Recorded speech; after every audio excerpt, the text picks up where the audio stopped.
ป่ะพี่น้องไปสำรวจมื้อนี้สั่งบ่มาไปหาเจเรียบก่อนแม่อีหมูอยู่ใช่แม่แล้วไก่อยู่ผู้โทษสิไปเบิ่งทานให้พออีหมูก็ลืมเลยลูกเขาก็นอนว่ามันใหม่เบิ่ละบอกลืมแล้วบอกพ่อว่าสิไปเบิ่งให้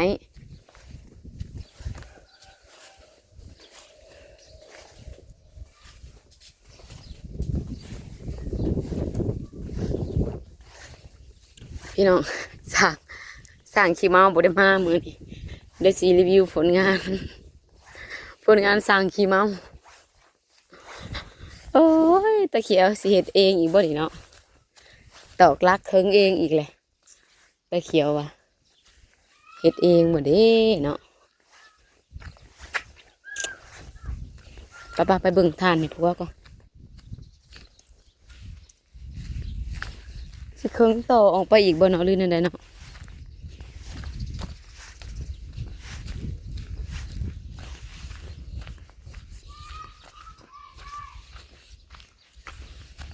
ทางนั้นน่ะเขาก็เฮ็ดเรือนคือกันได้พี่น้องป้าโตเป็นเฒ่าเบิดแล้วหมอสิให้เฮาโฮดบ่เนาะบ่เบิ่งโทรหาหมอก่อนแบบนี้มันต้องโฮดได้นี่นะหรือว่าทมต่ออีกบ่วะเอาขี้เก็บมาทมต่ออีกก่อน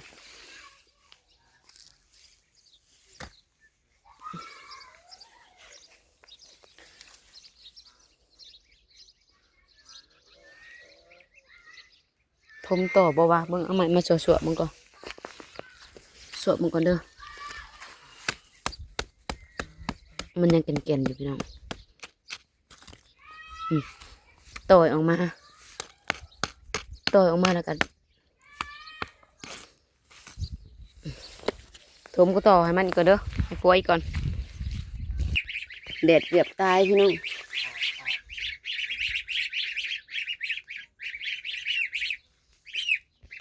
ฝากพี่น้องแดดไปส่องมือหน่อยอยู่ห้องซีก่อนจะขึ้นไปพุ่น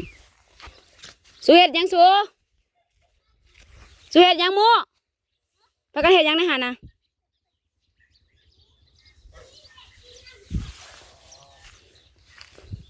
หมดแล้วเลยพี่น้องเอาทมต่ออีกมื้อแรงก็เบิดอีกแดดอากาศนะเปลี่ยนไปเปลี่ยนมาอยู่พี่น้องเดี๋ยวร้อนเดี๋ยวหนาวเดี๋ยวลมเดี๋ยวให้มือเช้าผัดเย็นมื้อแรงมานี่จักสิได้อีกนี่นะอาบน้ำซาหัวบ่วะ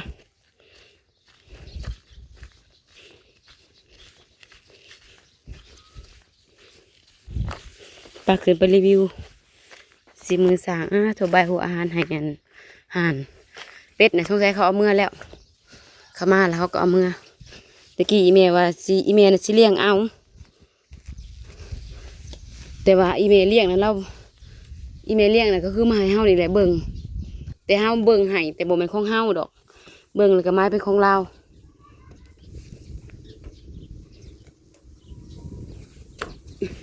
โกพี่น้องเบิ่งผลงานสร้างขี้เมาเบิ่งความแตกต่างเสาพิษ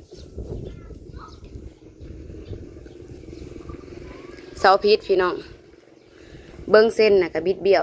อยู่ต่างวงกบแต่ละอันน่ะก็บ่ได้เซิงกินเหล้าเมาบ่เฮ็ดเองมีแต่ให้อันลูกน้องเฮ็ดลูกน้องบัดเข้าบ่เป็นหยังบ่เสร็จบ่หยังเลยเนาะวงกบก็โอ้ย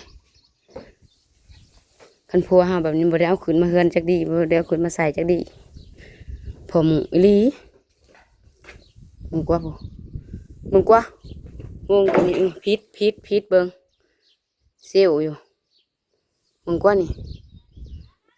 บ่ได้ยอมหับพิษ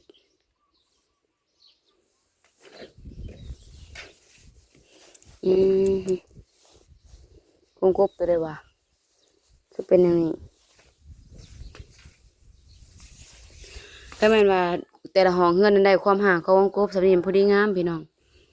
เสามันบิดเด้เพิ่นน่ะเป็นน้ำเสาแท้บ่แม่นแท้ตั้งเสาบ่เซิงสังเกตแม่เสาตัวนี้เห็นบ่เซิงเสามันมานะ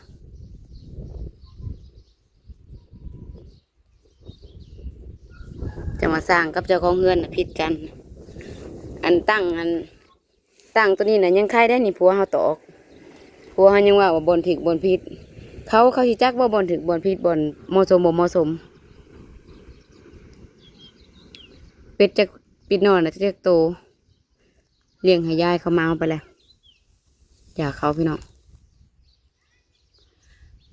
อันนี้มันรีวิวจากขันเทิงหรือพี่น้องหรือมันจะมาอิงจากมันเน็ตมันนาทำไร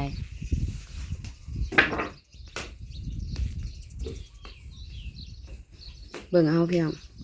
บรรยากาศ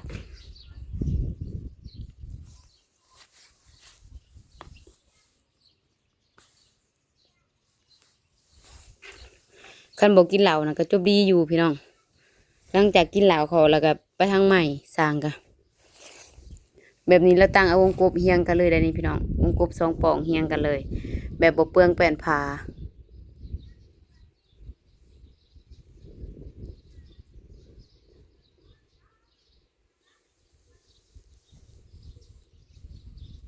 ตอกเส้นตอกยังกับโบซึงหานกับโบซึงมึงดูนี่บิดเบี้ยวอยู่นี่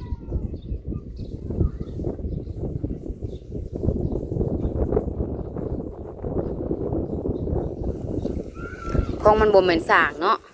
สร้างเขาไม่แต่4 บอกแม่นอยู่ดอกตอกก็จักตอกเท่านั้นตอกไปโลดมันบ่คือกันได้พี่น้องกับมาบ่เป็นสร้างเฮ็ด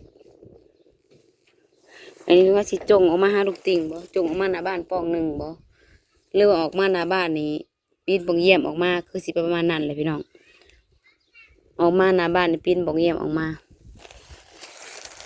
มืออื่นมือฮื้อพี่น้องบุญบรรณบ่ปั๊บกับมือเฮาเซ็ง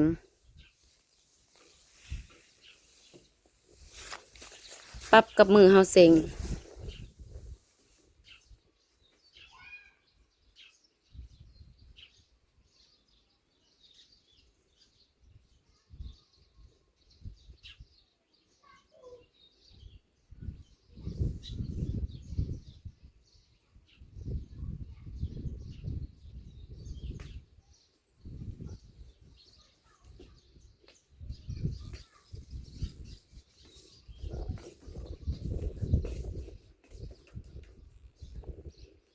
ป้ามันหนักพี่น้องมันหนักไผไม้สุราพอมันเอ็นดิทางกลางบ่มีเสาเราจะเฮ็ดห้องใหญ่กว่านี้ไปบ่ได้แต่ละอย่างพี่น้องเด็กน้อยเรียนอยู่64พู่จังได๋ก็ฝากเบิ่งฝากชมฝากเป็นกำลังใจในเด้อพี่น้องชมคลิปแต่ต้นจนจบบ่ขามโฆษณาเพื่อเพิ่มมาได้ให้แน่พลปลูกพี่น้องผักมีสีส้มพอได้เก็บกินเล็กน้อยๆบ่ถึงขั้นว่าสิได้ค่ำได้คายสิได้รวงได้หลายดอกแต่กระปลูกพอได้มีอยู่มีกินพอบ่ได้ซื้อได้แลกพอได้แบ่งเบาทงไถไปพร้อมคันยามร้อนนี่บอกเลยว่าความเย็นนะพี่น้องจุใจเลยเบิ่งกว่า เบิ่งดูผลงานของช่างขี้เมาห้องเฮือนบ่ซ้ำกันเสาบิดเบี้ยวสร้างกินเหล้าพี่น้องเสาตัวนี้มันมาโพดมันไป15 เซนปุ๋ยพอเห็นบ่มันบ่เซิงเห็นบ่หัวมันนะ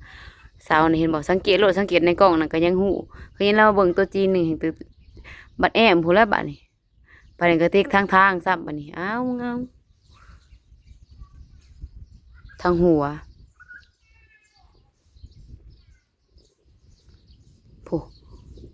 สิเอาเสาไปก็บ่ได้แล้วบัดนี้คันบ่มากหลังคาผู้มันตอกยังยึดเบิดแหละมันแก้บ่ได้เด้พี่น้อง เสาผู้ตั้งแต่ตั้งเสาผู้ตั้งแต่ตั้งเสาตั้งแต่สิมุงผู้เสียผู้ขี้เมาเพราะว่าให้เสียผู้บ่ขี้เมาเบิ่งบ่เบิ่งน้ำ มีแต่ไปเฮ็ดเวียกแนวใหม่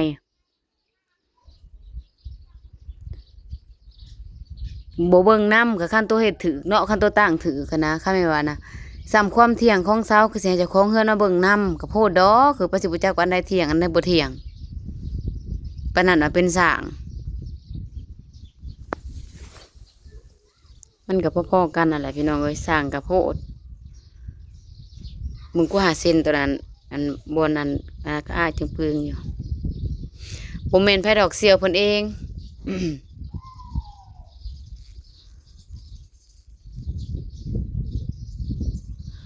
เว้ากันนั่นมุงกับปูนะให้เพิ่นและแอมและสิเอาคนใหม่กระเทือนว่าให้เพิ่นเฮ็ดแต่ข้าใช้คนอื่นมาเฮ็ดประเด็นเสียใจเพิ่นแล้วก็ให้เพิ่นเฮ็ดต่อเพราะมันเป็นมะเร็งเคียงเขตมื้อนี้บ่มาซ้ำผิดกันมื้อนี้เพิ่นบ่มาซ้ำเมาแน่นะลูกบ่ได้ฝากเบิ่งฝากชมฝากเป็นกำลังใจนี่เด้อพี่น้องอันนี้แม่นรีวิวเฮือนตะเขียวบรรยากาศทางเทิงฝีมือสร้างขี้เมาพี่น้องผิดเนพลาดนำพอๆกันคลิปใหม่พี่น้องอัพคลิปอีกกับโพสิแล้วนี่นะไปเลยเด้อจ้า